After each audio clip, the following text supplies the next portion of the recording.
अध्यक्ष जी, ये जो क्षेत्रीयकरण है इन चुनावों में बहुत कुछ देखने को मिला है, क्योंकि बंगाल में भी यही कहा जाता था कि कहा जाता है कि अमित शाह जी और मोदी जी जो हैं वो बाहरी हैं, और ये भी कहा गया कि अमित शाह जी अगर आ रहे हैं बंगाल में तो शाकाहारी भोजन तो मिलेगा नहीं, तो वो नॉनवेज खाना चाहिए उन्हें, ऐसे भी कहा जाता है।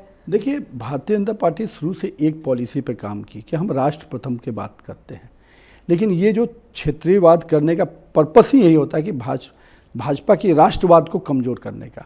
लेकिन ये राष्ट्रवाद के अंदर ही क्षेत्र है, उनके लिए दिक्कत है कि वो क्षेत्र के अंदर राष्ट्र नहीं देख पाते हैं। और मेरा ये मानना है कि ये खेल एक आध बार चलता है। आज देश के कई राज्यों में जो इस तरह की चीजें पनपी, आज भाजपा के प्रति समर्थन और हमको विश्वास फिर से मिला। और मैं मानता हूँ कि बंगाल इस बार पूरी तरह से बंगाल को ही बचाने की लड़ाई है, और बंगाल के लोग इस बार लड़ाई लड़ रहे हैं। और कोई प्रधानमंत्री जिस राज्य से समर्थन मिलता है तब वो प्रधानमंत्री बनते हैं, और गृह मंत्री किसी राज्य का व्यक्ति नहीं होता, पूरे राष्ट्र का होता है।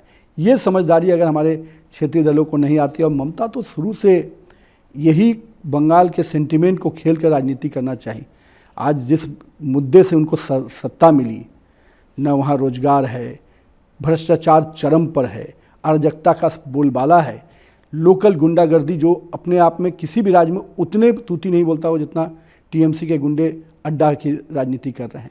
तो कहीं ना कहीं आम जनमानस से जो वसूली है वो देश में किसी भी राज्य में नहीं हो जितना बंगाल में। वो तो कहते हैं कि आप एसआईआर के नाम पर आप ध्रुवीकरण की राजनीति कर रहे हैं, मुसलमानों का नाम काट रहे हैं, आप हिंदू मुसलमान बंगाल में लेके आए हैं। देखिए, बांग्लादेशी को आप बुला के रखिएगा तो निश्चित रूप से हम तो उस पर उठाएंगे, लेकिन जहाँ तक एसआईआर की बात है, एसआईआर में तो हिंदू का भी नाम कटा है।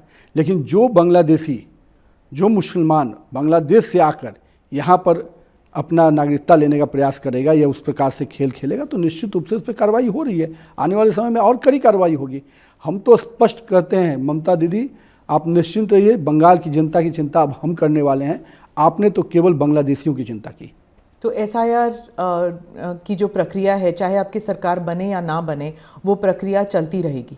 देखिए, इस देश की जनता ने हमें मत दिया है इस देश को सुरक्षित और विकसित बनाने का। तो निश्चित रूप से देश के किसी भी प्रांत में किसी भी पार्टी की कोई भी सरकार हो, राष्ट्र के रूप में हमारा कर्तव्य है, हम उसको पूरा करेंगे।